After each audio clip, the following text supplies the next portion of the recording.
G'day folks, it's the Lazy Australian here with another video review. I've just made myself a cup of coffee and thought I'd take the time to quickly take you over my new Sony Bluetooth headset, the MW1. The MW1 here for me and in the general market replaces the Sony Ericsson 600 series, which you see here. This was the game changer in terms of Bluetooth accessories for mobile phones. It has excellent range. You had no problems with your phone in your bag and you on the machines in the gym doing the workouts with music playing. The sound quality was awesome. Battery seemed to last forever. It had a crystal clear display, and the real game-changing feature that it had in it was that it let you connect to multiple phones and a computer at the same time, as well as having an FM radio all built into this little unit. So it really was trick stuff.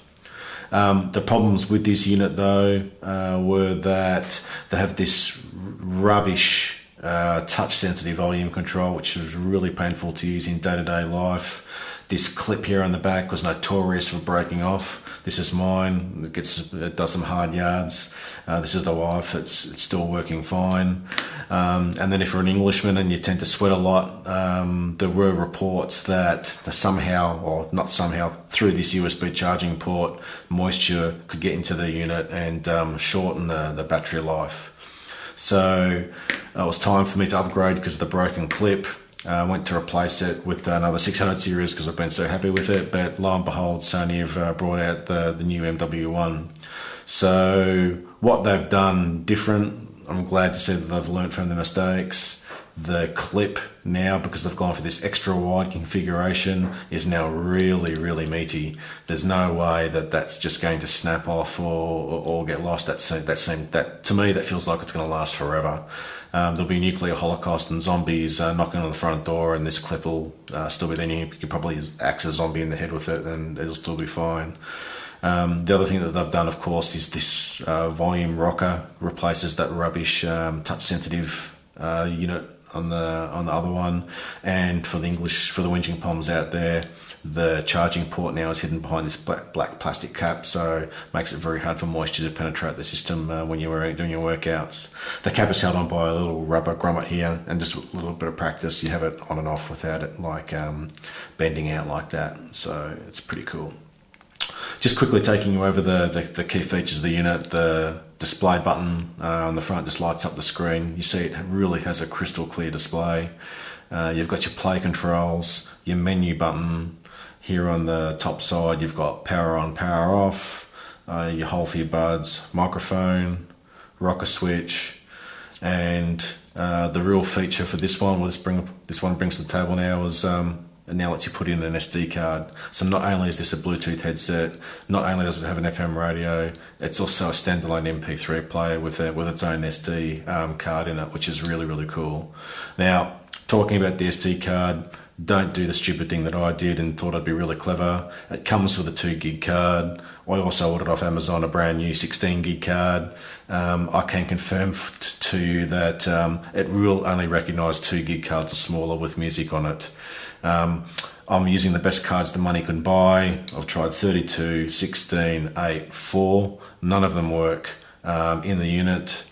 The 2 works fine and a 1 works fine. So my recommendation is just to use the 2 gig card that you get with it. They may bring out a firmware update or something that might help the unit recognise larger capacity cards. But to be honest, it's a Bluetooth headset, it's playing music off the phone, and they give you the 2 gig card for free, so it's really just there in case your phone goes flat and you really have to finish your workout and you can't do it without music. Just taking you through some of the menu features here. As you see there, you get the track name and the artist. You click the menu and you go through all the different settings. If you don't like what's on that menu, you click it again to go up a level. Lets you play from the SD card, and I've got 2 phones paired up with it. Don't like that, go to radio or settings. One of the things that makes this device so powerful is that Sony has moved away from direct hardware to hardware pairing, and what they do now is you actually install an application on your phone via the Android store or via the Apple store, and what their application does is it lets you install other applications that sync between the two devices.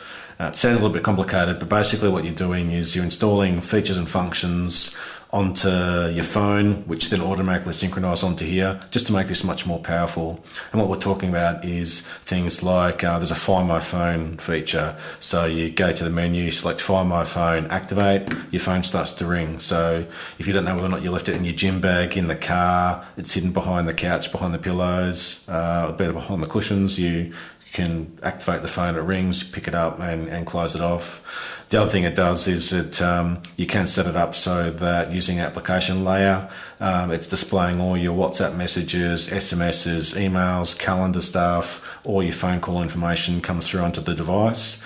So that way you do know that if you're doing your workout and you know whether or not you have to get up off the machine and go check your phone because something important's happening at work, or you can just finish off your workout and get back to life when you finish all your exercise. The unit itself feels really nice. It's a nice, it really does look good. You got your two-tone color scheme here. Comparison to the 600, it's exactly the same length. It's about half the depth, and it's about twice the width. And again, that width just lets them put on a nice big clip. And I can also confirm to you that the battery life on this is really, really awesome. The sound quality is just as good as the 600, if not a little bit better. The range on it, again, is you've got no problems with that. And the screen, as you can see, when you start flicking through some of the menus here, it really does everything you need it to do. There's no problems reading that screen at all. What you get in the packaging, you get the unit, of course, you get the free 2 gig SD card, you get your newfangled ribbon bud earphones, continuing the two-tone colour scheme with the silver and the black. As I said, it's the anti-tangle ribbon made famous by the Beats by Dr. Dre, I guess. Pretty high quality little clip here, clip it onto your clothes. The multiple different size earpieces, if you've got weird shaped ears or something, comes in handy. They sound okay. I'm a big fan of Ultimate ears, so I use studio quality monitors when I want to listen to good music. When I'm doing workouts, I've got the Adidas/Sennheiser workout ones here. The other thing that you get is this micro USB adapter. Basically, you just plug your micro SD card in here, plug it in the USB port, and you've got yourself either a flash drive, which I'll use it for work. It's also a very fast way to transfer music from your PC onto the SD card, so you've got your backup music supply here. Overall, I'm wrapped with the unit. It's a very, very good replacement for the 600 series, which I loved, and I think it's $120 well spent. And for you need to make up your mind, but if you can trust the lazy Australian, then and you want a Bluetooth headset, I can recommend the Sony. And of course, if that changes over time because the clip breaks or something, or the batteries tend to die, I'll update the YouTube, so keep coming back and pay attention to that. With that, I'm going to go finish my cup of coffee, and I'll sign off and get this up on YouTube as soon as I can. So good night, folks, and I'll see you on the next review. Cheers.